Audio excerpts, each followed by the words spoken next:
இயற்கை இளமை சேனலில் மீண்டும் உங்கள் கவிதா. எல்லோரும் எப்படிப்பா இருக்கீங்க? நல்லா இருக்கும். மொத்தம் எப்பயுமே கடவுள்கிட்ட கேட்பேன். ஸோ ஒரு குழம்பு வைங்க. ஸோ இது எப்பயுமே என் வீட்டில் வந்து பாக்ஸ் நிறைய நான் வச்சுருக்கிற பொருள் என்னன்னு பார்த்தீங்கன்னா, சித்தர்த்தை, கண்ணந்தப்பிள்ளை, கருஞ்சீரகம், பரங்கி சக்கை, கண்ணந்தப்பிள்ளை, வால்மிளகு, விராலி மஞ்சள், சதக்குப்பை, அதுக்கப்புறம் கருஞ்சீரகம், இதை எல்லாமே நான் வந்து பாக்ஸ் நிறைய வாங்கி போட்டு வச்சு வறுத்து, தெரியுதுங்களா, அரிசி திப்பிலி பாருங்கள், அரிசி திப்பிலி இருக்குது, தாளிச்சா பத்திரி இருக்குது, சதக்குப்பை இருக்குது, வால்மிளகு இருக்குது, வாய்வுரங்கம் இருக்குது. இது எல்லாமே நம்ம என்ன பண்ண போகிறோம்னா, இதை எல்லாமே 1 டீஸ்பூன் அளவுக்கு எடுத்து நம்ம வறுத்து பொடி பண்ணி அரைக்க போகிறோம். ஸோ இது வந்து கரெக்டாக 1 டீஸ்பூன். இதை வந்து நான் அப்போயே மூடி பத்திரமா வச்சுருவேன்ப்பா. இதுலேருந்து நான் 1 டீஸ்பூன் எடுத்து வறுத்து பொடி பண்ண போகிறோம். அதுக்கு 3 தக்காளி, கொஞ்சோண்டு பூண்டு, கொஞ்சோண்டு இஞ்சி, ஒரு 3 பச்சை மிளகா, கருவேப்பிலை, கொத்தமல்லி, அதுக்கப்புறம் நமக்கு வந்து தேங்காய் வந்து இதை அரைச்சி ஊற்றி எடுக்க போகிறோம். ஃபர்ஸ்ட் பாருங்கள், வறுக்கிறதுக்கு எல்லாமே தேவையான பொருள் எடுத்து வச்சுட்டேன், வானல் எடுத்து வச்சுட்டேன். ஸோ நம்ம வந்து இப்போ இதெல்லாம் போட்டு நம்ம வறுத்துக்க போகிறோம். வறுத்துட்டு அதுக்கப்புறமா நம்ம வந்து மிக்ஸி ஜாரில் அரைக்க போகிறோம்.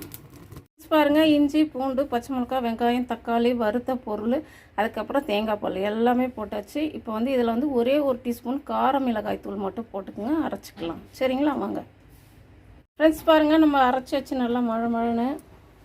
ஸோ இந்த அளவுக்கு மழைன்னு அரைச்சா போதும். நான் 2-3 வாட்டி அரைச்சேன்ப்பா. கொஞ்சம் கம்மியாக போட்டு அரைச்சேன், அதனால தான் ஃபுல்லாக உங்களுக்கு வீடியோ காமிக்க முடியல. ஸோ நான் நம்ம கழுவி வச்சுக்கிற சிக்கனில் வந்து கொஞ்சம் கூட தண்ணி இல்லாமல் புழிஞ்சு எடுத்துட்டேன்.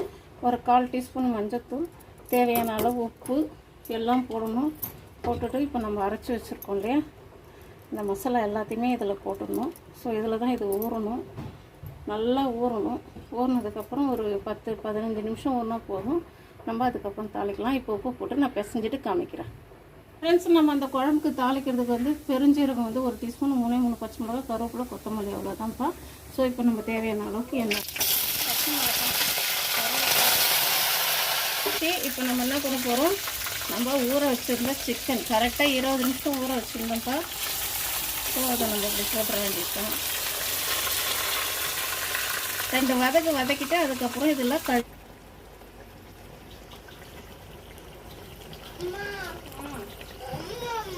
ஃப்ரெண்ட்ஸ் பாருங்கள், நம்மளுடைய சாந்து ஃபுல்லாக இந்த மாதிரி பபுள்ஸ் வர ஆரம்பிச்ச பிறகு தான் நம்ம கழுவி வச்சுக்கிற தண்ணியை ஊற்றணும். அவ்வளோதான். இது வந்து நல்லா ஒரு 2 கொதி வரட்டும். வந்ததுக்கப்புறம் கொத்தமல்லி போட்டு நம்ம இறக்கிக்கலாம்.